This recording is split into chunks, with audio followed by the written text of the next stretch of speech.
অ্যাক্সিডেন্টের দৃশ্য চোখে ভাসতেই পরপর ড্রাইভারকে দেখে ইভানের মেজাজ বারুদের মতো দপ করে জ্বলে উঠল। রাগে হিতাহিত জ্ঞান হারিয়ে ক্রুদ্ধ হয়ে দিব্যকে ছেড়ে একপাশে দাঁড়ালো। ড্রাইভারের কলার চেপে ধরে ইভান চোখ দুটো রাগে লাল টকটকে করে ফেলেছে। বন্ধু, রাশি উচ্চস্বরে বলল, শালা কার নিয়ে রাস্তায় শো অফ করছিস? স্পষ্ট দেখেছি পাস হওয়ার জন্য পর্যাপ্ত জায়গা ছিল, তারপরও ধাক্কা লাগলো কি করে? তোদের অদক্ষতার জন্য নিরীহ মানুষের প্রাণ যায়, পঙ্গু হয়। বলতে বলতে ইভান কলার থেকে এক হাত ছাড়িয়ে মুষ্টিবদ্ধ করে কষিয়ে ঘুষি মারে। মুহূর্তেই হ্যাংলা পাতলা স্বল্প বয়সী ছেলেটার ঠোঁট কেটে রক্ত বেরোয়। হঠাৎ ইভানের রাগী মূর্তি ধারণ দেখে তনুজা ভরকায়। সবসময় গম্ভীর হয়ে থাকলেও এতটা রাগ আছে তা তনুজার তেমন জানা ছিল না। তনুজা আচমকা ইভানের বাহু ধরে আটকায়, জিভ দিয়ে ঠোঁট ভিজিয়ে নিয়ে বলল, ইভান, ওকে ছাড়ুন, ট্রাফিক পুলিশ আসছে, ওনারা দেখে নেবে ওকে। এখন এসব জরুরি নয়। দিব্যর পা থেকে প্রচুর ব্লিডিং হচ্ছে, ওকে ইমিডিয়েট হসপিটালে নেওয়া জরুরি। এখন প্লিজ মাথা ঠান্ডা রাখুন। তনুজার কথায় সম্বিত ফেরে। পরপর কলার ছেড়ে মাত্র আসা ট্রাফিক পুলিশকে তীক্ষ্ণ কণ্ঠে বলল, ড্রাইভিং লাইসেন্স আছে কিনা চেক করুন, আর এভাবে ফাউল করার জন্য যথাযথ ব্যবস্থা নিন। আমি পরে শুনবো। কোনোভাবেই যেন পানিশমেন্ট ছাড়া না পায়। পাশের একটা ক্লিনিকে দিব্যকে আনা হয়। হাতে আর পায়ে ছাড়া আপাতত আর ইনজুরি হয়নি। ভাগ্য সহায় ছিল বিধায় অল্পের উপর দিয়ে যায়। বাড়িতে ফোন করে জানাতে চাইলে দিব্য বাদ সাধে। বাড়িতে সবাই টেনশন করবে, আবার ছুটতে চলে আসবে, তাই ইভানও আর কল করে জানাই না। পায়ের ক্ষতে 3টে সেলাই পড়েছে। পুরোটা সময় ইভান দিব্যর পাশে ছিল। ক্লিনিকের ডিউটিরত ডক্টর দেখিয়ে প্রেসক্রিপশন করা হয়। বর্তমানে গ্রাউন্ড ফ্লোরের ওয়েটিং চেয়ারে গা এলিয়ে পা টান করে দিব্য বসে। ইভান তনুজাকে উদ্দেশ্য করে বলল, তনুজা, হ্যাঁ, তুমি দিব্যর পাশে থাকো, আমি এক্ষুনি মেডিসিনগুলো নিয়ে আসছি আর রিসেপশন থেকে ফর্মালিটিস পূরণ করে আসছি। ঠিক আছে। চেয়ারে কাঁধ ঠেকিয়ে চোখ দুটো বুজে আছে দিব্য। তনুজা জড়সড় হয়ে একপাশে দাঁড়িয়ে দৃষ্টি ফ্লোরে নিবদ্ধ করে রেখেছে। এরই মধ্যে মেয়েলি রিনরিনে সুর আসলো, তনু, তুই এখানে? 5-6 মাসের বাচ্চা কোলে একটা মেয়ে একগাল হেসে এগিয়ে আসলো। তনুজা চোখ তুলে ওর এক বান্ধবী রিয়াকে দেখতে পায়। তনুজা উত্তর না দিয়ে পাল্টা প্রশ্ন করলো, তা তুই এখানে? কেউ অসুস্থ নাকি? রিয়া মুখটা ম্লান করলো, তেমনি ভারী স্বরে বলল, হ্যাঁ রে, মেয়েটা অসুস্থ। কয়েকদিন ধরে খুব ঠান্ডা লেগেছে, অ্যান্টিবায়োটিক চলছে, তাও কিচ্ছুতেই সর্দি কাশি কমছে না। আজকে শিশু ডক্টর দেখাতে এনেছি, সিরিয়াল আসতে এখনো বেশ দেরি। মেয়েটা ওখানে কিছুতেই থাকছিল না, কান্না করছিল, তাই হাঁটতে হাঁটতে এদিকটাই আসলাম। তা তুই কি জন্য আসছিস? সবাই সুস্থ আছে তো? তনুজা বাচ্চা মেয়েটার গালে আদুরে হাত রাখে। রিয়ার প্রশ্নের জবাবে বলতে নেয়, আসলে হঠাৎ করে একটা দুর্ঘটনা ঘটেছে। তনুজার কথার মাঝে রিয়ার নজর পড়ে দিব্যর দিকে। দিব্যকে দেখে কিছু মনে পড়ার ভঙ্গিতে শুধায়, তনু, এটা তোর প্রেমিক সেই দিব্য না? তনুজা অপ্রস্তুত হয়। এহেন প্রশ্নে কি জবাব দেবে তা ওর কাছে আজ বড্ড অজানা। পরপর কথাটা দিব্যর কানে পৌঁছতেই শটান চোখ মেলে যায়।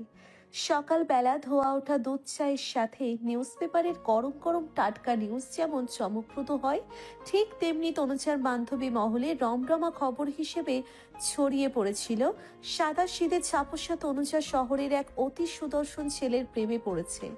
যদিও ছেলেটা দীর্ঘদিন তনুজার পিছু পিছু ঘুরঘুর করেছে। যতটা না দুজনের মধ্যে সম্পর্ক ছিল, তার থেকে বান্ধবী মহলে মুখরোচক আলোচনার বিষয় ছিল তনুজার প্রেমে পড়ার কাহিনী। কেউ কেউ তো বলতো, তনু, ছেলেটা তোর সাথে চিট করবে। ছেলেটাকে দেখলেই বোঝা যায় খুব বড় লোকের ছেলে। তারপর ছেলেটা খুব হ্যান্ডসাম আর ড্যাশিং।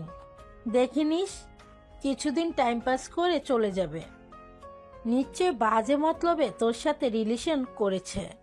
দিব্যর সাথে দাদির বাটন ফোনটা দিয়ে তনুজার মাঝে মাঝে কথা হতো। মাঝে মধ্যে কলেজে যাওয়ার পথে বাচ্চাদের দিয়ে ফুল পাঠাতো।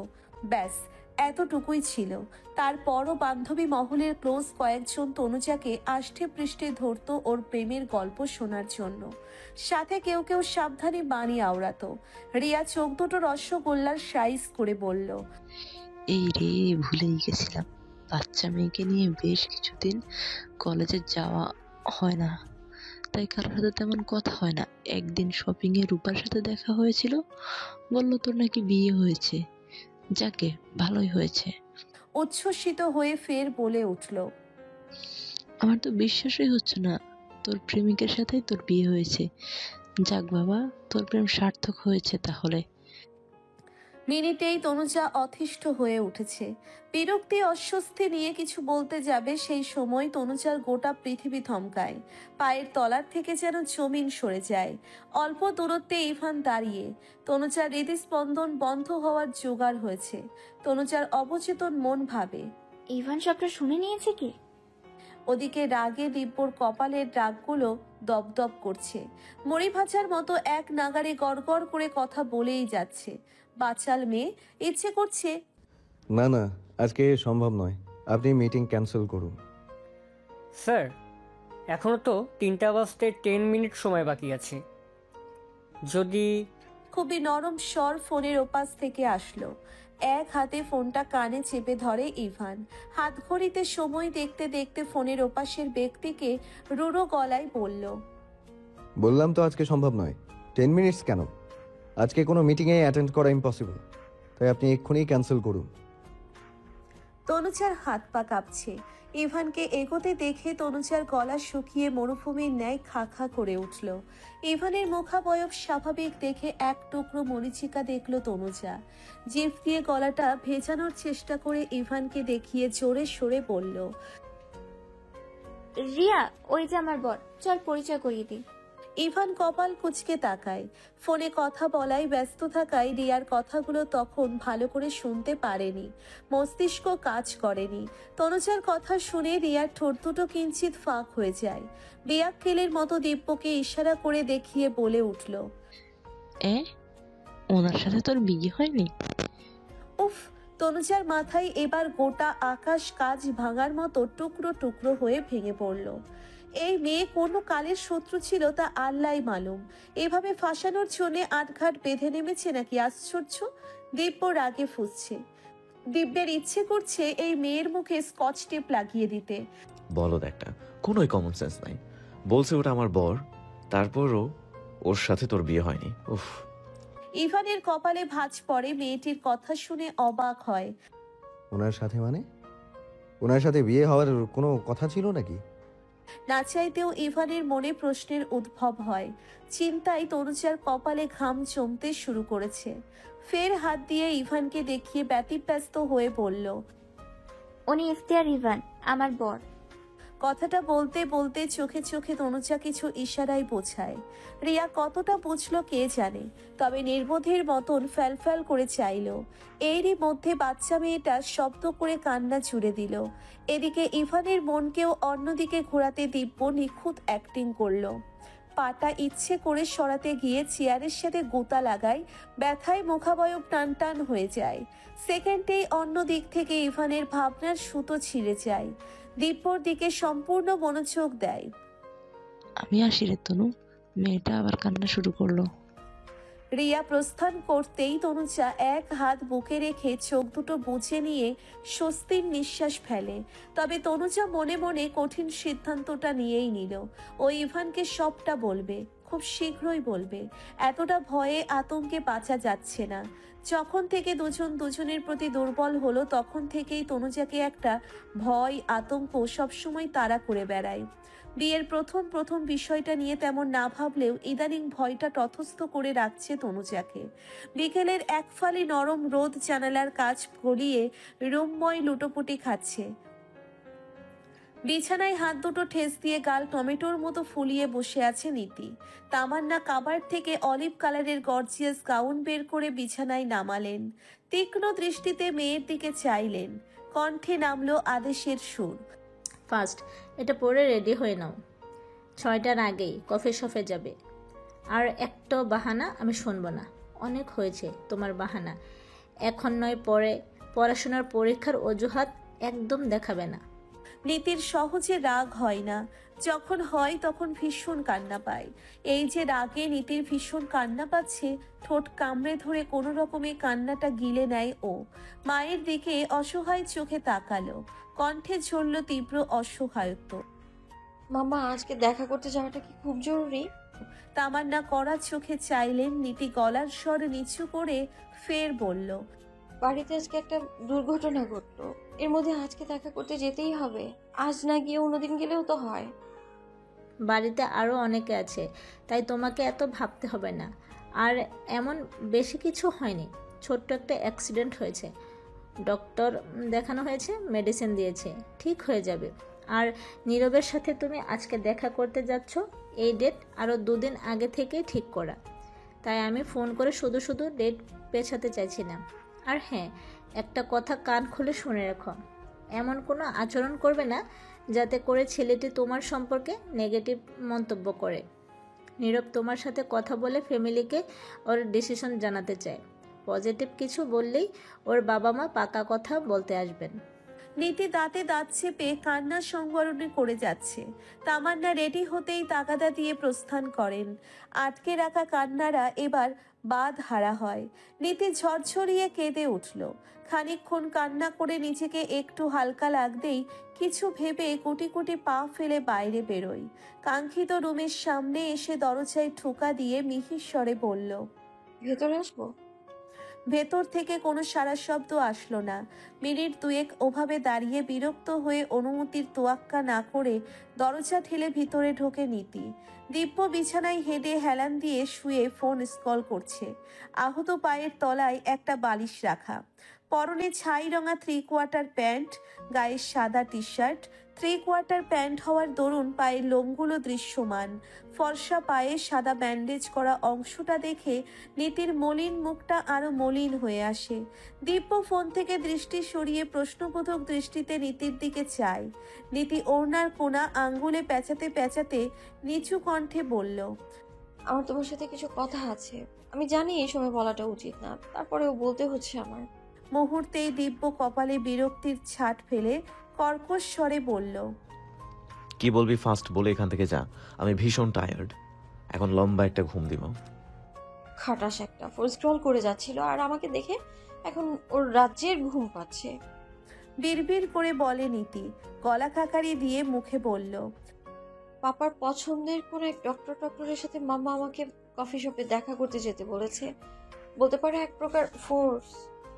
নীতির কথা সম্পূর্ণ না শুনেই দিব্য চোয়াল শক্ত করে দাঁতে দাঁত চেপে বলল, তুই কি আমাকে এখন বলতে চাইছিস তোর সেই ডক্টরের সাথে দেখা করার জন্য আমি এই পা নিয়েই তোকে কফি শপে ড্রপ করে আসি? নীতি বিরক্ত হলো। আরে না, ধুর, পুরো কথাটা তো শুনবে না শুনেই। দিব্য স্বভাব সুলভ রাগী দৃষ্টিতে চেয়ে হাত নাড়িয়ে বলল, এখন আমি ঘুমাবো। তোর কোনো কথা টথা শোনার ইচ্ছা এন্ড আগ্রহ কোনোটাই নাই আমার, তাই তুই এখন যেতে পারিস। আর শোন, যাওয়ার সময় দরজাটা টেনে নিয়ে যাবি। গো। নীতি নাক মুখ ফুলিয়ে চাইল।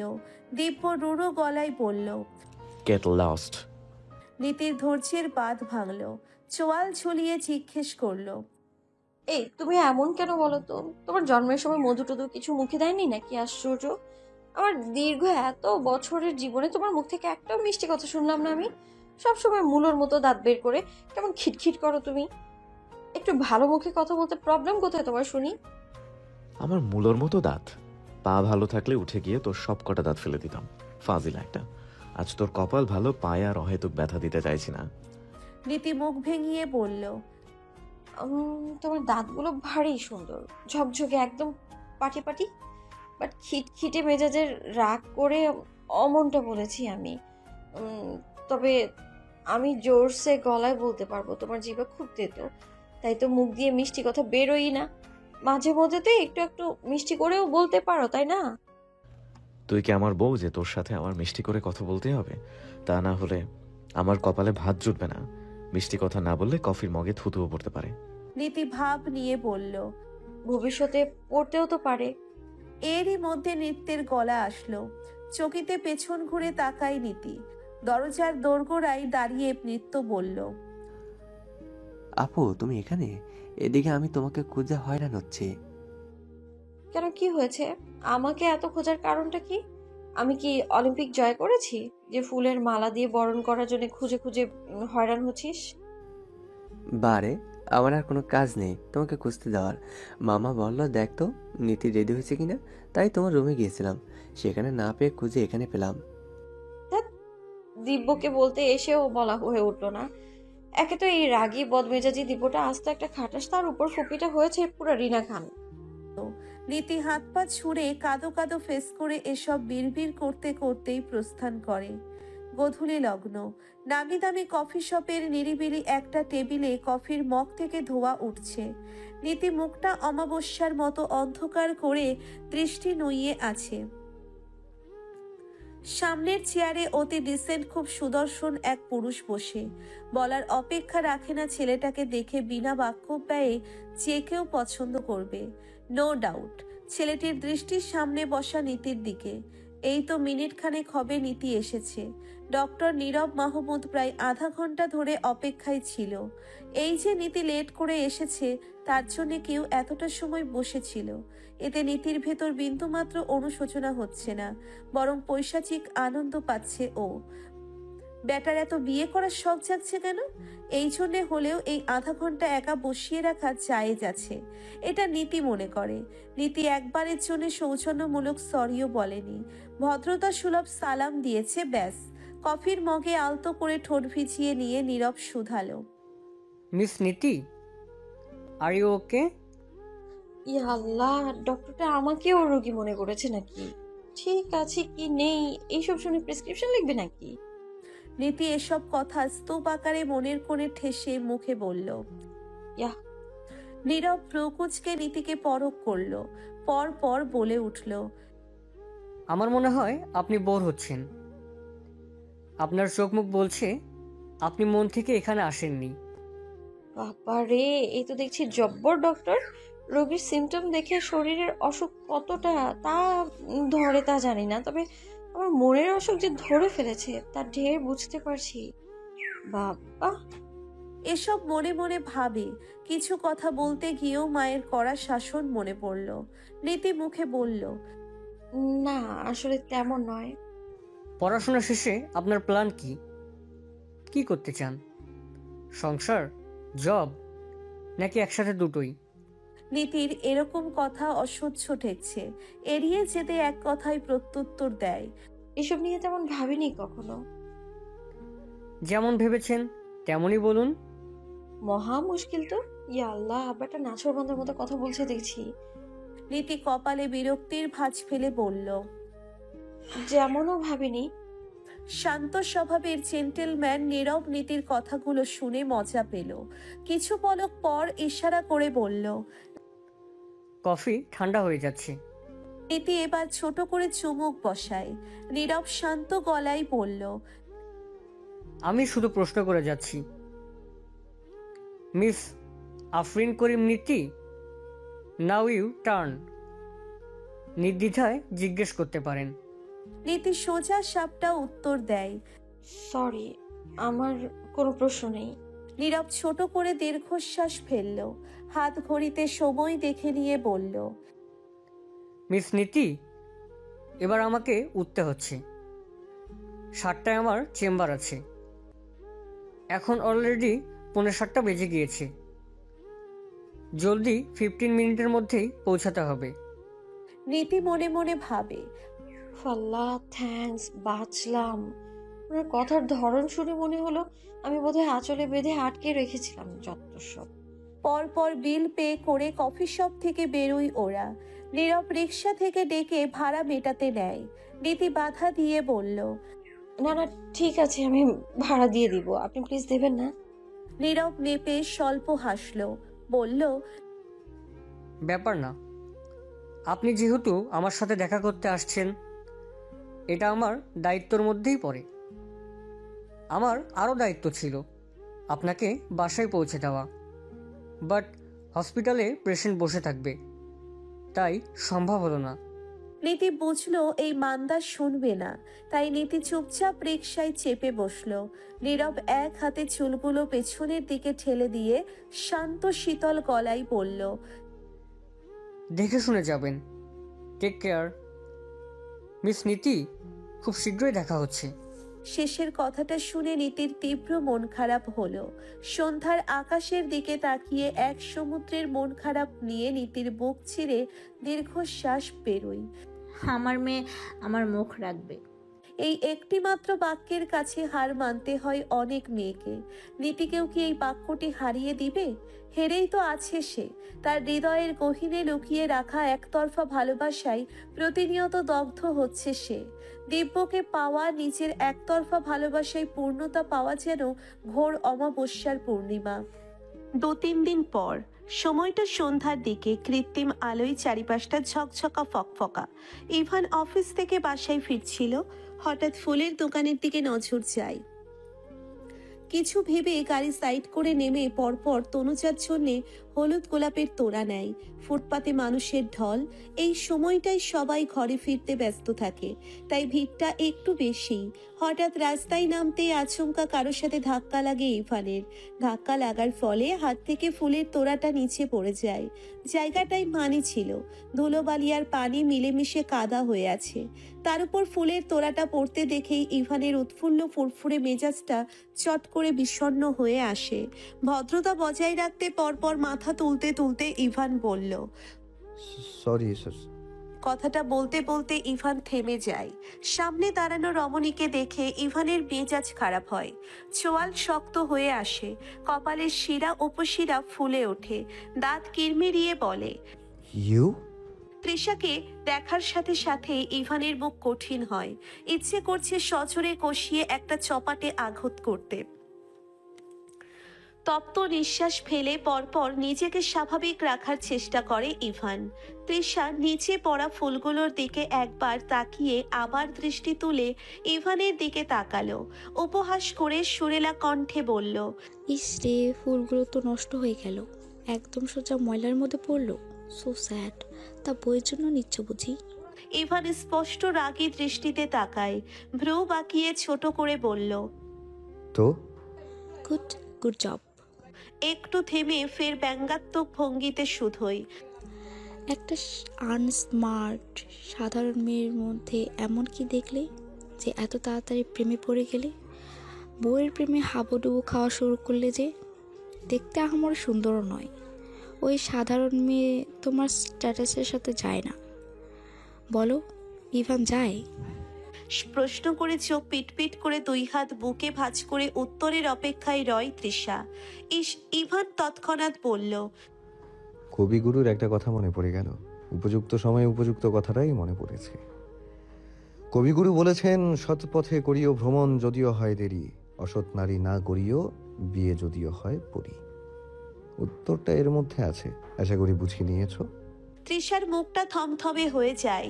এক ঝটকায় অপমানে ফর্সা মুখটা কালোয় ছেয়ে যায়। ইভান দীর্ঘশ্বাস ফেলে বলল, আফসোস হয়, খুব বেশি আফসোস হয় নিজের রুচির ওপর। থ্যাংক গড, অসংখ্য ধন্যবাদ সৃষ্টিকর্তার উপর। ঠিক শেষ মুহূর্তে এসে বড় বাঁচা বেঁচে গিয়েছিলাম। তৃষা ভেতরে ভেতরে সাপের মতো রাগে ফোঁসফোঁস করছে। সব রাগ গিয়ে ঠেকছে এক বিন্দুতে। সেই বিন্দু হলো তনুজা। এই একটা মেয়ের জন্যে ওরা 2 ভাই তাকে খারাপ বলে অপদস্থ করে চলছে। না, আর মানা যাচ্ছে না। তৃষা ফনা তোলা সাপের মতো ফোঁস করে মুখ তুলল। কণ্ঠে ঝরল তীব্র আক্রোশ, রাগ, ক্ষোভ। আমার একাধিক রিলেশন ছিল, এর জন্য আমি খারাপ? এর জন্য আমার সাথে বিয়ে না হয়ে বড় বেঁচেছ, রাইট? আমি যদি রিলেশন করে খারাপ হই, তাহলে সেই একই দোষে তনুজাও তো দোষী সাব্যস্ত হয়। তবে তনুজার বেলায় তোমরা এত অন্ধ? বলো বলো আমায়। ইভান রাগান্বিত স্বরে বলল, don't talk nonsense. All are not like you. Further তনুজার সাথে নিজের তুলনা করবে না। কথার মাঝেই তৃষা গা জ্বলুনি দিয়ে শব্দ করে হাসল। আপনা আপনি ইভানের আঙ্গুল মুষ্টিবদ্ধ হয়ে আসে। দাঁত কটমট করে চাইল। তৃষা হাসি থামিয়ে পরপর বলে উঠল, তোমার বহু তনুজা, সতী সাবিত্রী, এটাই লয়াল। একজনের সাথে বিয়ের আগে রঙ্গলীলা করে, খুব সুন্দর করে সেসব হাইট রেখে বরের সাথে সংসার করে যাচ্ছে। এটাকে কি প্রতারণা বলে না? এটাকে কি চিট করা বলে না? তোমার সাথে চিট কি শুধু আমিই করেছি, তনুজা করেনি, করছে না? ইভেন এখনো পর্যন্ত চিট করে চলেছেও। তনুজা তো নিখুঁতভাবে অ্যাক্টিং করে যাচ্ছে তোমার সাথে। আমি যতটুকু জানি ওর মনে এখনো অন্য কেউ আছে। অতীত লুকিয়ে তনুজা তোমাকে ঠকাচ্ছে না ইভান? ইভানের মেজাজের পারদ সর্বোচ্চ হয়, গলার স্বর চড়িয়ে বলল, একদম আজে বাজে কথা বলবে না। আমি আবারও বলছি, সবাই তোমার মতো নয়। এটা পাবলিক প্লেস, তাই সিন ক্রিয়েট করতে চাইছি না। না হলে তনুজা সম্পর্কে আজে বাজে বলা হয়, তোমার গায়ে হাত তুলতেও আমি 2 সেকেন্ড সময় নিতাম না। বাহ, এতটা অন্ধবিশ্বাস বইয়ের উপর। আমার না একটা কথা ভীষণ জানতে ইচ্ছে করছে, মারাত্মক কিউরিয়াসি হয় আমার। কিউরিয়াসি দমিয়ে রাখতে না পেরে আজ প্রশ্নটা করে ফেলছি। আচ্ছা, ওই মেয়ে কি জাদুটোনা জানে নাকি? তোমরা 2 ভাই যে ওই মেয়ের প্রতি একদম অন্ধ হয়ে গেলে? শেষের কথা শুনে ইভানের কপালে পরপর দুটো ভাঁজ পড়ে। 2 ভাই বলতে কাকে বোঝাচ্ছে? দিব্যকে? কিন্তু কেন? ইভানের মনে প্রশ্নের সঞ্চার হয়। ইভান প্রশ্ন করে উঠল। কি বলতে চাইছো তুমি? তৃষা বাঁকা হাসলো, বলল, সে কি ইভান, আমার ধারণা তাহলে ঠিক? এতক্ষণ তো আমি ধারণার ওপর কথাগুলো বলছিলাম। তোমার বউ সত্যিই তার প্রেম কাহিনী লুকিয়ে রেখেছে? তোমার বউয়ের যে তোমারই ছোট ভাইয়ের সাথে দীর্ঘদিনের প্রেমের সম্পর্ক ছিল, সেসব কিছুই জানো না? আমি কথায় স্পষ্টভাষী, ঠিক তেমন কাজেও। তাই তো কোনো কিছু অগোচরে আড়ালে আবডালে থাকে না। সেজন্য সবার কাছে আমি খুব সহজেই খারাপ হয়ে যাই। নিজেকে সতী সাবিত্রী দেখানো তনুজার মতো মিনমিন করে মিথ্যা বলে গোপন করে চলে আজ আমিও সবার কাছে ভালোই থাকতাম। ছোট ভাইয়ের সাথে কথাটা ইভানের কানে ঢোল পিটিয়ে যাচ্ছে। লহমায় ইভানের চক্ষু দুটো রাগে লাল টকটকে হয়ে যায়। আগুনের লাভা বেরোচ্ছে যেন। তৃষাকে যেন চোখ দিয়েই ভস্ম করে দিবে। ইভান বজ্র কণ্ঠে বলল, মাইন্ড ইউর ল্যাঙ্গুয়েজ। আর একটা উল্টাপাল্টা কথা বললে তোকে আমি এখানেই খুন করে ফেলবো। তৃষা ইভানের রাগের তোয়াক্কা করল না। থোড়াই কেয়ার করে ও বলল, set up, just set up. আমি উল্টাপাল্টা কথা বলছি না, আর নয়তো মিথ্যা, কোনোটাই নয়। যা বলছি জেনে শুনে বলছি। আই উইললি নো দিব্য তনুজাকে ভালোবাসে, অ্যান্ড তনু। কথাটা সম্পূর্ণ না করতে দিয়ে ইভান কর্কশ স্বরে বলল, আমি যতটা জানি দিব্যর সাথে তোমারও তো রিলেশন ছিল। এখন শুধু শুধু কেন হিংসা পরায়ণ হয়ে বেহুদা তনুজার নামে মিথ্যা বলছো? শুনি, তুমি যা বলবে বাচ্চা শিশুর মতো আমি তাই বিলিভ করব? Like seriously? তৃষা বিরক্ত হয়, সাথে প্রচন্ড রাগও হয় তনুজার প্রতি। এত বিশ্বাস ভরসা দেখে, এই বিশ্বাস ভরসা দেখে তৃষা উন্মাদ হয়। রাগে ক্ষোভে ফেটে পড়ে। তীব্র প্রতিবাদের সুরে বলল,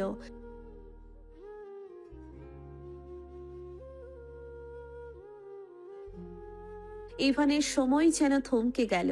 মুখটা চুপসে ছোট হয়ে আসে। কেন জানি তৃষার কথাগুলো মিথ্যে মনে হচ্ছে না। হঠাৎ দিব্যের ইউএসএ যাওয়ার ডিসিশন যে এমনি এমনি নয় তা ইভান কেউ ভাবায়। তবে এই জন্য তা ইভানের কল্পনাতে কেন দুঃস্বপ্নেও ছিল না। ইভানের বুকের ভিতরটাই তোলপাড় শুরু হয়। মন থেকে প্রে করছে তৃষার কথাগুলো যেন মিথ্যে হয়, কসপিন কালেও যেন সত্যি না হয়। তৃষা ছোট করে নিঃশ্বাস টেনে পুরোদমে শুরু করে,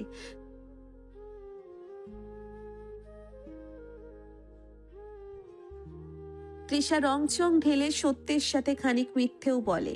ইভানের মস্তিষ্ক ফাঁকা ফাঁকা লাগছে। হঠাৎই সেদিন ক্লিনিকে তনুজার বান্ধবীর বলা কথা স্মরণ হয় ইভানের। ওনার সাথে তোর বিয়ে হয়নি, 2 2 এইবার 4 হয়। তার মানে তৃষার কথাগুলো মিথ্যে নয়। ইভানের মাথায় বিনা মেঘে বজ্রপাত ঘটল, সাথে যেন সবকিছু ভেঙে চুরমার করে ফেলছে। ইভানের নিজেকে অসার লাগছে। তৃষা মনে মনে পৈশাচিক আনন্দ অনুভব করছে। মুখে মিথ্যে বেদনার ছাপ টেনে আনলো। দীর্ঘশ্বাস ফেলে গলার স্বর নিচু করে বলল, সরি ইভান, আমি এভাবে বলতে চাইনি। এসব বললে মোটেও আমি তোমাকে হার্ট করতে চাইনি। তোমাকে আমি ভালোবাসতাম, অ্যান্ড এখনও বাসি। শত হোক তুমি আমার প্রথম ভালোবাসা।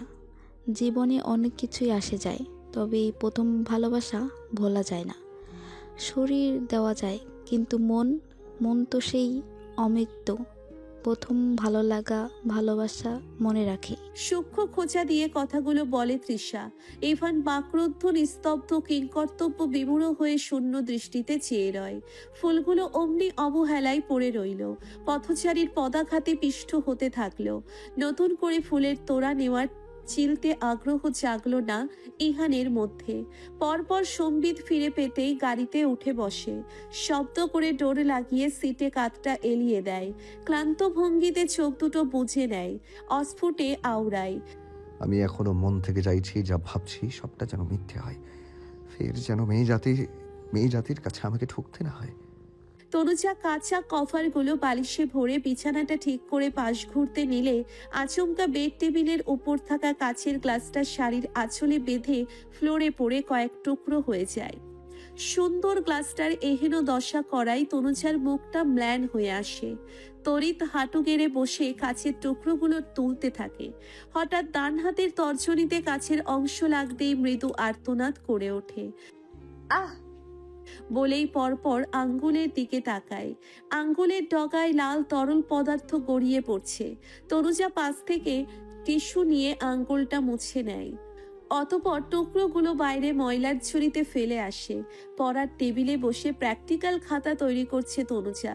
এদিকে লিখতে গিয়ে আঙ্গুলে চাপ পড়তেই ক্ষতস্থানে ব্যথা লাগছে। অবশেষে খাতাগুলো গুছিয়ে রাখতে রাখতে ঘড়ির দিকে তাকায়।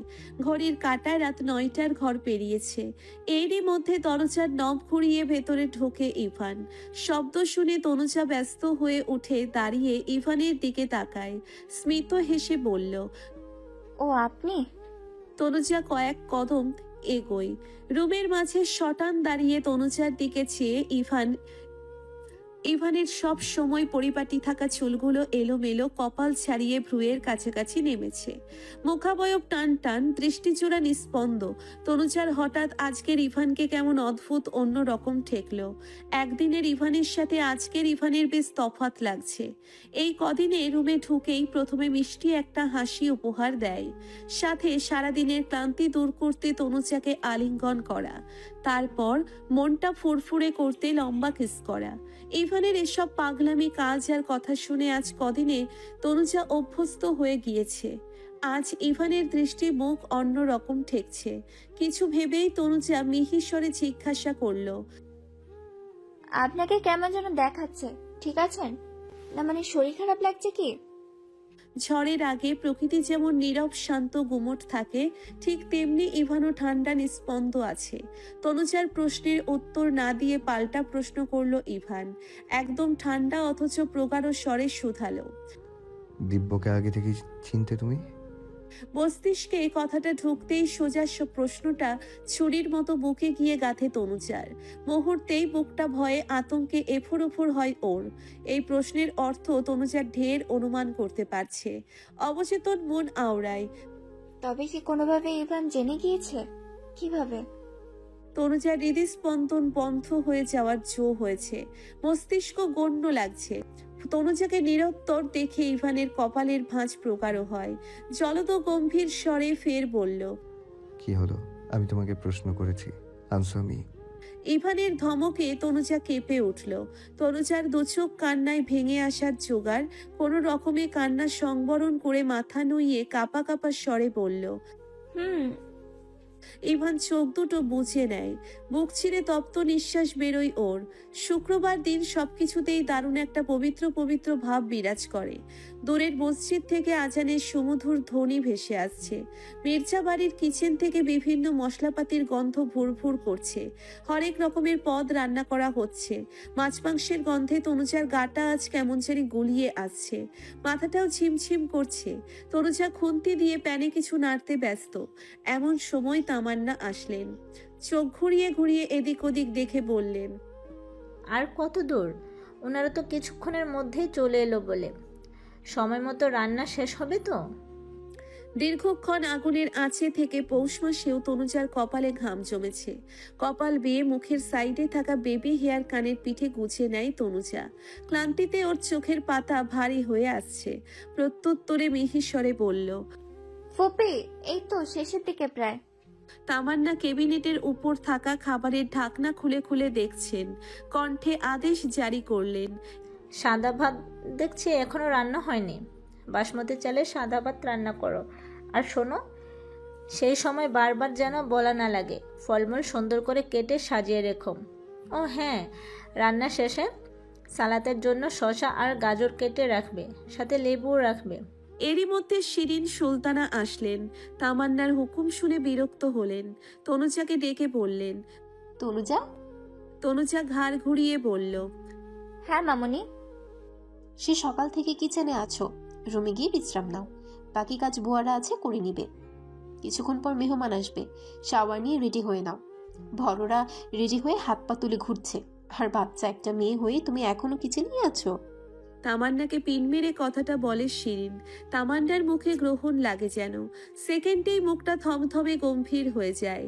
ওনার কাছে আদিক্ষেতা ঠেকল, তবে ভাবির মুখের উপর কিছু বলার স্পর্ধা দেখালেন না। মনে মনেই রাগ ক্ষোভ ছাড়লেন। তনুজা বলল, হাতের কাজটা শেষ করেই যাচ্ছি, আর একটু বাকি আছে, সমস্যা নেই মামুনি। শিরিনের হাতে থাকা মুঠোফোন শব্দ করে বেজে উঠল।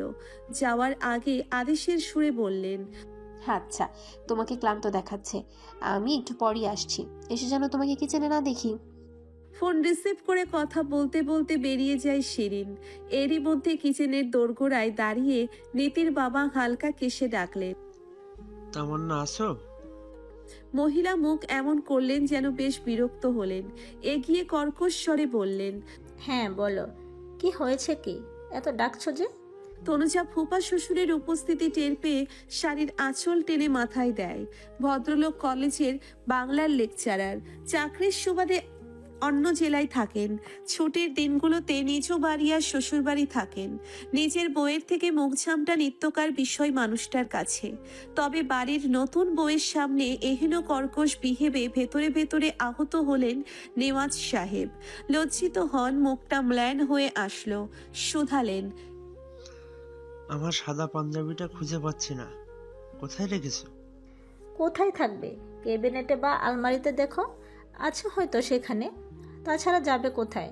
নেওয়াজ সাহেব গলার স্বর নিচু করে বললেন, খুঁজে দেখলাম, পাইনি, সেজন্যই তোমাকে বলছি। নৃত্যকে বলো খুঁজে দিতে, আর নয়তো চশমাটা পরে ভালো করে খুঁজে দেখো। বয়স বাড়ছে, সাথে চোখ দুটো তোমার যাচ্ছে। একজন আদর্শ স্ত্রী হলে নিজে গিয়ে খুঁজে নিত। এতটা আশা ভদ্রলোক করেনও না। তারপরও একটু ভালো করেও তো বলা যেত। এইভাবে বুক ছিঁড়ে দীর্ঘশ্বাস বেরোয় ওনার। কিছু ভেবে কণ্ঠ খাদে নামিয়ে হঠাৎ বললেন, এখানে এসব আয়োজন না করে বাড়িতে করলে ভালো হতো না? না মানে মেয়ের বিয়ে শাদির ব্যাপার নানা বাড়িতে না করলে কেমন দৃষ্টিকটু লাগবে না? এখন তো এসব বলে কোনো লাভ নেই, একটু ভেবে দেখো, বিয়ের পুরো বিষয়টাই বাড়িতে করলে। কথার মাঝে দাড়ি টেনে দিয়ে উঁচু স্বরে বললেন, ওই অজপাড়া গায়ে গিয়ে আমার মেয়ের বিয়ে দেব? ওখানকার লোকজন না জানে কালচার, না জানে। একবার স্প্রিংয়ে টান পড়লে যেমন স্বয়ংক্রিয়ভাবে কিছুক্ষণ দুলতে থাকে, ঠিক তেমনি তামান্নার মুখটা স্প্রিংয়ের মতো একা একাই চলতে থাকলো। ভদ্রলোক কথাটা বলে যেন বেশ বেকায়দায় পড়লেন। বলে কাজের কাজ কিছুই হলো না। আরও নতুন বউ আবার কাজের লোকদের সামনে এহেন কথাবার্তা শুনে অপমানিত বোধ করলেন। ভদ্রলোক ম্লান মুখে প্রস্থান করলেন। কাজ করতে গিয়ে আচমকা ফুটন্ত তেল তনুজার হাতে ছিটে পড়ে। প্যানে টকবক করা গরম তেল পড়ার সাথে সাথেই কবজি থেকে ইঞ্চি 2 উপরে পরপর 2-3টে ফোসকা ওঠে। তনুজা বাম হাতের সাহায্যে ডান হাতটা চেপে ধরে চোখ বুজে নেয়। হাতটা ভীষণ জ্বালাপোড়া করছে। কাজের বুয়া দেখে তড়িৎ হৈ হৈ করে উঠল। আরে ভাবিমনি তো হাতটা পুরাইয়া ফালাইছেন। ইস রে, কত জায়গায় জুইরা ফোসকা উঠছে, মেলা কষ্ট হইতাছে, পুড়তাছে। জলদি ঘরে গিয়া ওষুধ লাগাইয়া নেন। বুয়ার সহজ সরল মনের অভিব্যক্তি দেখে তনুজা আলতো হাসলো। ওর বলতে ইচ্ছে করলো, যার গোটা জীবনটাই কষ্টের যাতনায়, তার কাছে এই সামান্য জ্বলন ব্যথা কিছুই না। শরীরে ব্যথা ঔষধ দিলে নিমিষেই দূর হয়ে যাবে। কারোর উপেক্ষায় অবহেলায় যে প্রতিনিয়ত দমবন্ধ হয়ে আসছে, অসহনীয় যাতনায় ছটফটিয়ে দগ্ধ হচ্ছে, মনের এই কষ্ট উপশমের পাথেও তিনি কি আদেও আর বুঝবেন? রাগ, ক্ষোভ ও অভিমান দূরে সরিয়ে সবটা স্বাভাবিক করে নেবে কি? মনের সেই যন্ত্রণা কষ্টের কাছে শরীরের এই সাময়িক কষ্ট তো কিছুই না। অবচেতন মন এসব ভেবে মনে মনেই তাচ্ছিল্য হাসে তনুজা। দীর্ঘশ্বাস ফেলে মুখে বলল, ঔষধ নিতে হবে না, এটা তেমন কিছুই না, এমনি ঠিক হয়ে যাবে। এই বলে তনুজা কাজ করতে নেয়। কাজের মেয়েটা বাদ সাধলো, বেগম সাহেবা একটু আগে এসে কি বলেছেন? এই বলে তনুজাকে এক প্রকার জোর করে রুমে পাঠায়। এও বলে বাকি কাজ সে করে নিবে। কাজের মেয়ের নির্ভেজাল সরল ভালোবাসা দেখে তনুজা আপ্লুত হয়। আসলে এই পৃথিবীটা বড় অদ্ভুত, তার থেকেও বেশি অদ্ভুত মনুষ্য জাতি। এই যে শিক্ষিত হলেও অনেকের মধ্যে মনুষ্যত্ব থাকে না, সুন্দর মন সবারই থাকে না। মানুষের ক্লাস কখনো অর্থ আর স্ট্যাটাসের উপর ভিত্তি করে করতে হয় না। একজন মানুষ কতটুকু ভালো, কতটুকু মানবিক গুণসম্পন্ন, এর উপর ভিত্তি করে ক্লাসিফিকেশন করতে হয়। তবেই না ভালোর চর্চা হয়, ভালোর প্রতি উৎসাহিত করে। তনুজা রুমে প্রবেশ করে দেখে ইভান শাওয়ার নিয়ে বেরুচ্ছে। এক পলক তনুজার দিকে তাকিয়েই তড়িৎ দৃষ্টি ঘুরিয়ে নেয় ইভান। তনুজার কষ্ট অনুভব হয়। আগ বাড়িয়ে কথা বলতে ইচ্ছে করলেও দাঁতে দাঁত চেপে ইচ্ছে সংবরণ করে ও। তনুজার শাড়ি আর প্রয়োজনীয় জিনিস বের করতে থাকে। ইভান ক্যাবিনেট খুলে কিছু খুঁজছিল। তনুজা আন্দাজ করে পড়ল, টি শার্ট বাকি সব বাম পাশে পাল্লায় রাখা আছে। কালকে গোছানোর সময় এদিকে জায়গা হচ্ছিল না, তাই ওপাশে রেখেছি। ইভানও ওপাশের পাল্লা না খুলে এখান থেকেই একটা নেভি ব্লু কালারের টি শার্ট বের করে গায়ে জড়িয়ে নিল। তনুজা দীর্ঘশ্বাস ফেলে ওয়াশরুমে ঢুকলো। আয়নার সামনে বসে তনুজা শ্যাম্পু করা চুলগুলো চিরুনি করে ছেড়ে দেয়। হাতে স্বর্ণের কয়েকটা চিকন চুড়ি পরে নেয়। ডান হাতের চুড়িগুলো গিয়ে হাতের পোড়াতে ঘর্ষণ লেগে ব্যথা করছে। ওদিকে বাড়িতে মেহমান আসবে, হালকা গহনা না পরলে দ্বিগুণ রাগ ঢাক করবেন। অগত্যা তনুজা চুড়ি পরে। ইভান ব্যালকনি থেকে রুমে ঢুকে মোবাইলটা হাতে নিয়ে যেতে থাকে। তনুজা উঠে দাঁড়ায়, চোখে টলমল পানি নিয়ে ডাকলো, ইভান। ইভানের পা থেমে যায়। উল্টো দিকে দাঁড়িয়ে নিরুত্তর নিশ্চুপ রয়। কাজল টানা মৃগ নয়ন পানিতে টইটম্বুর করছে তনুজার বুক ভরা হতাশ আর দীর্ঘশ্বাস নিয়ে নিম্নস্বরে বলল, জীবন সহজ নয়, সহজ করে নিতে হয়। অপেক্ষা করে, সহ্য করে আর ধৈর্য ধরতে হয়। থেমে ম্লান স্বরে ফের বলল, ইভান, আমি আর কত ধৈর্য ধরবো? আপনার ইগনোরে আমি সত্যি ভীষণ কষ্ট পাচ্ছি। প্রতিনিয়ত আমার নিঃশ্বাস আটকে আসছে, মনে হচ্ছে আমি সাফোকেটিং এ ভুগছি। প্লিজ একটু বোঝার চেষ্টা করুন আমায়। ইভান না তো টু শব্দটি করলো আর না তো ফিরে তাকায়। কথাটা না শোনার মতো গটগট পা ফেলে প্রস্থান করে। তনুজা ঠোঁট কামড়ে ধরে নিঃশব্দে চোখের অশ্রু বিসর্জন দেয়। নীরবের ফ্যামিলিকে লাঞ্চের ইনভাইট করা হয়েছে। ওনারা খানিকক্ষণ আগেই আসছে। নীরবের বাবা, নীতির বাবা নেওয়াজ সাহেব আর শাহরিয়ার সাহেব এখনো নামাজ শেষ করে ফেরেনি। নীরবের মা ড্রয়িং রুমে বসে শিরিন সুলতানা আর তামান্নার সাথে গল্প করছেন।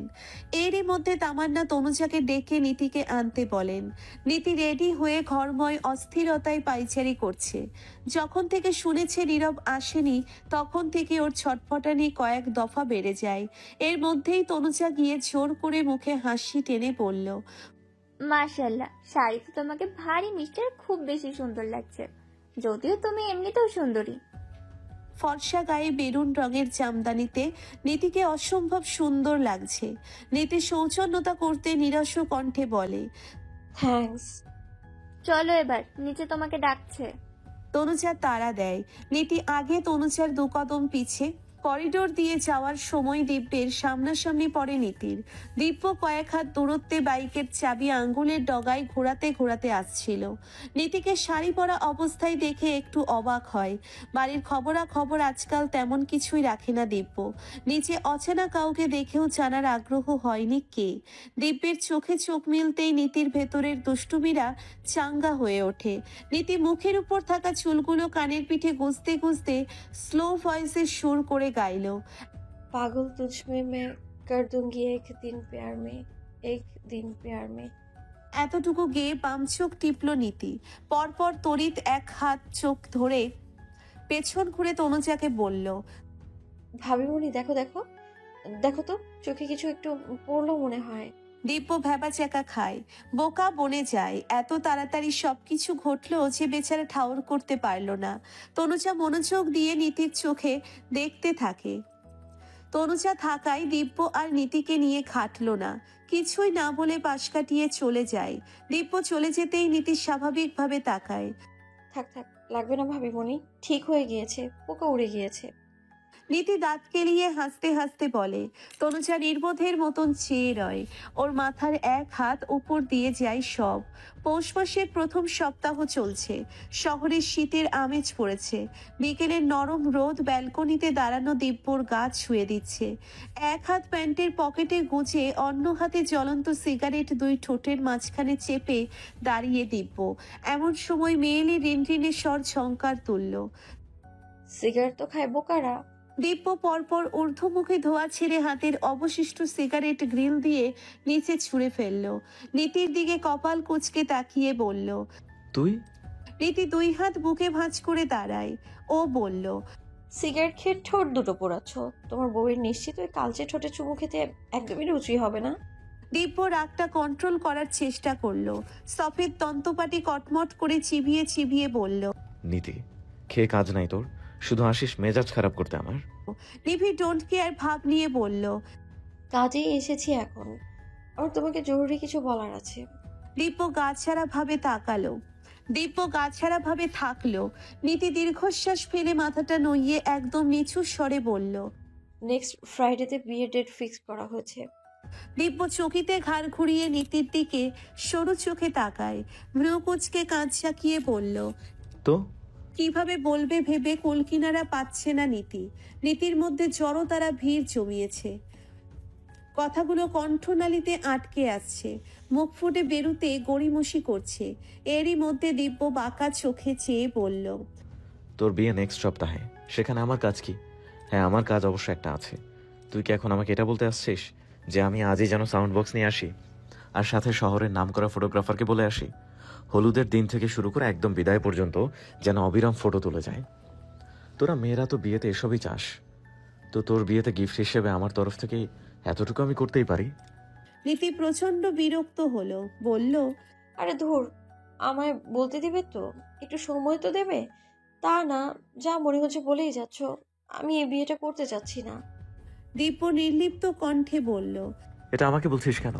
তুই বিয়ে করতে চাস না এটা শুনে আমি কি করব? ফুপিকে বল, অ্যান্ড তোর বাপকে গিয়ে বল। তোর বাপ নওয়াজ শরীফ না, তোর আবদার সব শোনে। নীতি তেতে উঠল। উফ, আবার আমার পাপাকে নিয়ে ব্যঙ্গ করছো। কথাটা মাম্মা বা পাপা কাউকে বলার আগে তোমাকে বলা জরুরি, তাই তোমাকে বলছি। প্রেমে বুক ভরে শ্বাস নেয় নীতি। চোখ দুটো বুঝে মুখস্থ পাঠের ন্যায় গড়গড় করে পড়ে বলল, আমি এই বিয়েটা করতে চাই না। আমি পছন্দ করি তোমাকে, শুধু পছন্দই নয়, এর থেকে বেশি কিছু। ধীরে ধীরে চোখ মেলে দিব্যর দিকে তাকায় নীতি। দিব্যর মুখভঙ্গি স্বাভাবিক। নীতি ভয়ে ভয়ে ছিল কথাটা শোনার সাথে সাথে গালে ঠাস করে চরনা পড়ে। তবে দিব্যকে নির্বিকার দেখে নীতি ভরকায়। নীতু ম্লান স্বরে বলল, ভেবেছিলাম আজ সাহস করে মিস্টার নীরবকে বলবো বিয়েটা ক্যান্সেল করতে, কিন্তু ও বেটা ইমার্জেন্সি পেশেন্ট নিয়ে ব্যস্ত থাকায় আসতে পারেনি। এদিকে আজকেই আঙ্কেল আন্টি ডেট ফিক্স করেছেন। আর জানি না মাম্মা এত তাড়াহুড়ো কেন করছে ডেট ফেলার জন্য, আমি জানি না। পাপা সামনের মাসের কথা বলছিল, কিন্তু মাম্মা একবারই নেক্সট ফ্রাইডে বলে। কি করবো এখন আমি বুঝতে পারছি না। আমি মোটেই প্র্যাঙ্ক করছি না, আমি সিরিয়াসলি বলছি। আমার সত্যি তোমাকে সে কিশোরী বয়স থেকেই ভালো লাগে। সবকিছু ভুলে আমায় মেনে নেওয়া কি খুব বেশি অসম্ভব? এই ইম্পসিবলকে পসিবলে কনভার্ট করলে খুব বেশি কি ক্ষতি হবে? কারণ হৃদয়ের গহীনে লুকানো একতরফা ভালোবাসার পূর্ণতা দেওয়া যায় না। নীতির অসহায় চোখ কণ্ঠে ঝরল তরুণ আবদার। দিব্যকে পাথুরে কঠিন গলায় এতটুকু নাড়া দিল না, কাট কাট গলায় পড়ল। নীতির ভীষণ কান্না পেল, সাথে রাগ হলো। কিছু পলক থেমে দাঁড়িয়ে রইল নির্লিপ্ত। হঠাৎ কিছু ভেবে বাচ্চামোর সুরে বলল, আমি সুইসাইড করব। দিব্য স্বাভাবিক মুখ করে নির্লিপ্ত কণ্ঠে বলল। নীতি কয়েক সেকেন্ড ভাবল, মহা আবিষ্কার করার মতন মুখভঙ্গি করে বলল, ব্লেড দিয়ে হাতের শিরাগুলো কেটে কুটে। ওকে, এটা বাদ, হারপিক খাবো। 99% জীবন ধ্বংসকারী হারপিক নিশ্চয়ই এক নীতিকে নিমেষেই। এতটুকু বলে এক আঙ্গুল গলায় টান দেয়, তারপর উপরের দিকে ইশারা করে বলল। দিব্য নাকমুখ সিটকিয়ে বলল, আচ্ছা, এই তোর কোথাকার? আমাকে রিকোয়েস্ট করলে ভালো নাম করা কোম্পানির ইঁদুর মারা বিষ এনে দিতে পারি, যা হারপিকের থেকেও দ্বিগুণ কার্যকরী, সাথে অল্প সময়ই খতম করবে। নীতির চোখ দুটো কপালে উঠল। এহেন খারাপ মানুষ নীতি বাপের জন্মে নয়, দাদার জন্মে নয়, কোনো জন্মেই দেখেনি। নিমেষেই নীতির লাইফটা খতম করে একদম উপরে পাঠিয়ে দেবে, সোজা পটল তোলাবে। কত বড় খারাপ হলে মানুষ এমনটা বলে? কোথায় সুইসাইডের কথা শুনে চিক্কর লাগা দিবে তা না, আরো ইন্সপায়ার করছে। খাটাস কি আর সাধে বলি? এসব ভেবে নীতি কাঁদো কাঁদো ফেস করল, দাঁত কিরমিরিয়ে বলল, তবে হেল্প করতে হবে না, আমি নিজে ব্যবস্থা করে নিব। ইচ্ছে থাকলে উপায় হয়, ঠিক একটা না একটা উপায় আমি নিজেই বের করে নিব। রাগে গজগজ করতে করতে নীতি পা বাড়ায়। আমারই ভুল, খিচুড়ির মতো লোককে বিরিয়ানি ভেবে ভুল করেছি আমি, অ্যান্ড এত তোষাবোধ করাই আমার সবচেয়ে বড় ভুল। বিড়বিড় করতে করতে পা চালিয়ে প্রস্থান করতে নিয়ে আচমকা শাড়ির কুচিতে উষ্ঠা খেয়ে পড়ে যেতে নেয় নীতি। এমন মুহূর্তে একটা শক্তপোক্ত রুক্ষ হাত নীতির কোমর পেঁচিয়ে ধরে। নীতি ভয়ে খিচে চোখ বন্ধ করে ফেলে। পিটপিট করে চোখ মেলে দেখে দিব্য এক হাতে কোমর ছড়িয়ে নীতির দিকে ঝোঁকে। নীতি নিচের দিকে কাত হয়ে আছে। একটু আগের কথা ভেবেই নীতির আকাশ সম রাগ হয়, তাই ঠোঁট উল্টে পড়ল, ছাড়ো ছাড়ো আমাকে, এখন এত ধরতে হবে না তোমায়। আমি নীতির মুখের কথা মুখেই থাকে।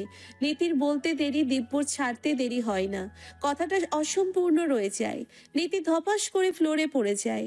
নীতি ফ্লোরে 2 হাত ঠেস দিয়ে বিস্ময়কর চাহনিতে চেয়ে চেঁচিয়ে বলল, এটা কি হলো? কেন? তুই যা বললি তাই তো করলাম, তুই তো ছাড়তে বললি। কথাটা বলে চুলের মধ্যে আঙ্গুল চালনা করে সুন্দর করে নীতিকে পাশ কাটিয়ে রুমে যায় দিব্য। নীতি কোমরে হাত দিয়ে মনে মনে দিব্যকে আচ্ছা মতো বকে। নীতি রুমে গিয়ে শাড়ির খুলে 3 পিস পরে নেয়। শাড়িটা বিছানায় এলোমেলো ফেলে রুম থেকে বেরোয় আর বিড়বিড় করতে থাকে, আস্ত খাটাস একটা, এত করে বললাম মন গেল না। ঠিক আছে, আমিও বিয়ে করে নিব। তুই থাক সারা জীবন দেবদাস হয়ে। তো নোজা ভাবি যদি মেনে নিয়ে সংসার করতে পারে, আমি কেন পারবো না? মনটা ভীষণ বিক্ষিপ্ত আছে।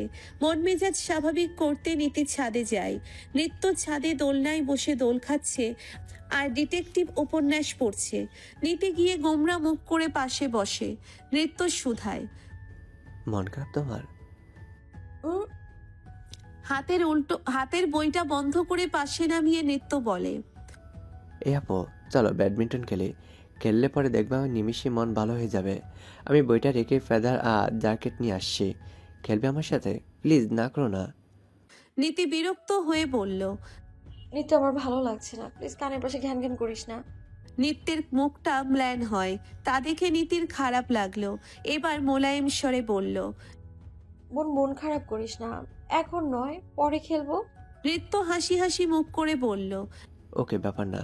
আচ্ছা, আমার না জলপাই খেতে ইচ্ছে করছে, তুমি যদি কয়েকটা জলপাই পেড়ে দিতে, লবণ মরিচের গুঁড়া দিয়ে খাবো।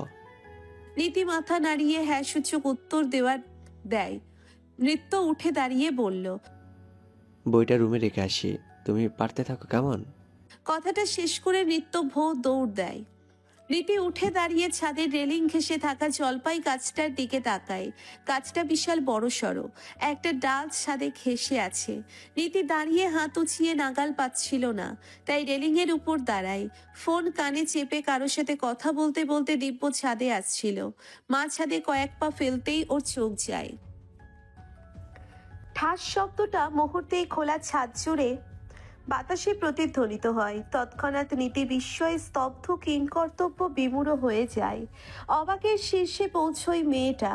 পিটপিট করে পলক তুলে নির্বোধের মতন গোল গোল চোখ করে দিব্যর রাগান্বিত মুখের দিকে তাকায়। আপনা আপনি একটা হাত নিজের মখমলের মতো তুলতুলে গালে চলে যায়।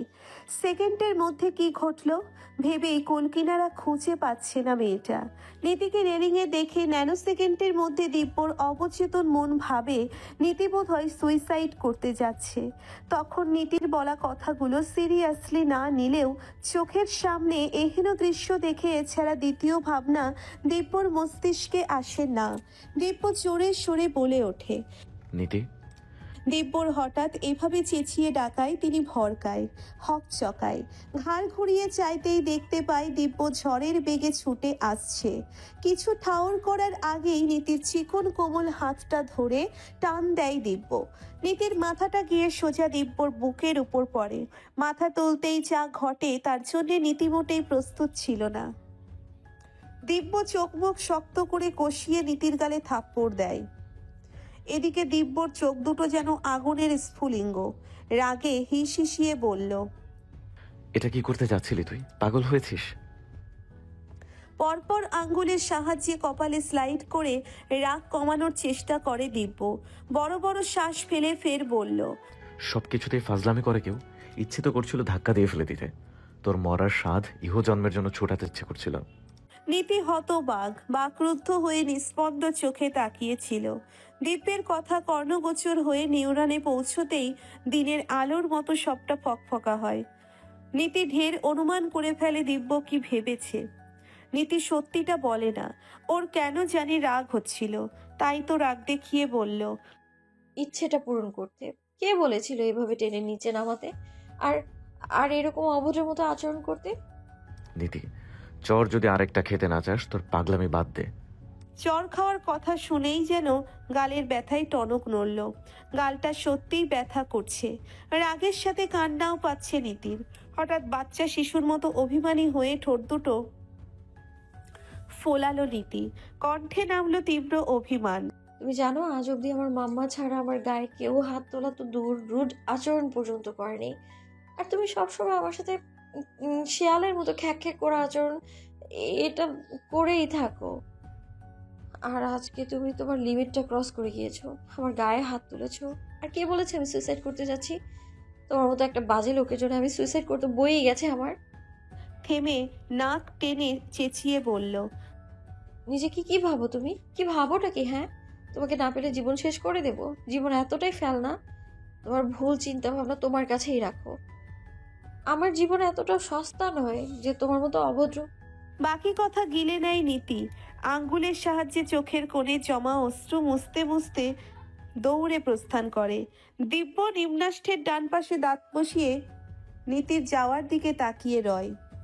পরপর হাত মুষ্টিবদ্ধ করে দেওয়ালে সজোরে ঘুষি মারে। চোখ বন্ধ করে নিয়ে ভাবে চর দেওয়া কোনো মতেই ঠিক হয়নি, কিন্তু তখন রাগে মাথা কাজ করছিল না। তাই দিব্যর ভিতর তীব্র অনুশোচনা হতে থাকে। এখন আরো ভয় জেঁকে বসে দিব্যের মধ্যে। নীতি রাগ ক্ষোভ নিয়েই এমনটা বলেছে, এতে সন্দেহের অবকাশ নেই। গধূলির অস্তমিত সূর্যের দিকে তাকিয়ে দীর্ঘশ্বাস ফেলে দিব্য। মনে মনে সিদ্ধান্ত নেয় নীতিকে ঠান্ডা মাথায় বোঝাবে। পরে না রাগের বশে বড় কোনো অঘটন ঘটিয়ে বসে মেয়েটা। রুমময় অস্থিরতায় পায়চারি করছে দিব্য। একবার রুমে যাচ্ছে তো আর একবার করিডোর দিয়ে হাঁটছে। উদ্দেশ্য নীতির সাথে কথা বলা। নীতিকে একটু আগে নিচে যেতে দেখেছে। এখন দোতলায় সিঁড়ির থেকে খানিকটা দূরত্বে দুই হাত ট্রাউজারের পকেটে গুজে অপেক্ষায় দাঁড়িয়ে। কিছুক্ষণ পর নীতিকে সিঁড়ি বেয়ে আসতে দেখা যায়। যাক, অবশেষে অপেক্ষার অবসান ঘটল। কিন্তু বিধিবাম, নীতি নিজের রুমের দিকে না এসে অন্য দিকে গেল, যা দেখে দিব্যর ধৈর্যের বাঁধ হারা হয়। দাঁতে দাঁত পিষে নিজেকে স্বাভাবিক রাখে দিব্য। তনুজার রুমের সামনে গিয়ে নক করে নীতি। তনুজা এগিয়ে আসতেই নীতি হাতে থাকা কাগজে মোড়ানো প্যাকেট বাড়িয়ে বলল, ভাবিমণি, তুমি বোধহয় বুয়াকে কিছু আনতে দিয়েছিলে, এটা আমার হাতে ধরিয়ে তোমাকে দিতে বললো। তনুজা একটু অপ্রস্তুত হয়, হালকা হাসার চেষ্টা করে প্যাকেটটা হাতে নেয় ও পরপর সৌজন্যমূলক হেসে বলল, ভেতরে এসো নীতি। নীতির মন মেজাজ বিক্ষিপ্ত থাকায় এড়িয়ে যায়। ও বলে, ঠিক আছে ভাবিমণি, আমার মাথাটা ধরেছে, তাই এখন একটা লম্বা ঘুম দরকার, আমি আসছি কেমন। তনুজা প্রত্যুত্তরে ঠেলে ঠুলে হাসার চেষ্টা করলো। দিব্য উল্টো দিকে ঘুরে দাঁড়িয়ে নীতি দেখেও না দেখার ভান করে লম্বা কদম ফেলে যেতে থাকে। এমন সময় গম্ভীর কণ্ঠস্বর আসলো, নীতি দাঁড়া, তোর সাথে আমার কথা আছে। নীতি যেন কথাটা এক কান দিয়ে ঢুকিয়ে অন্য কান দিয়ে বের করে দেয়। প্রত্যুত্তরে টুস শব্দটি করলো না, ওর মতো যেতে থাকে। এমন সময় হাতে টান পড়ায় ঘাড় ঘুরিয়ে তাকায়, কাট কাট গলায় বলল,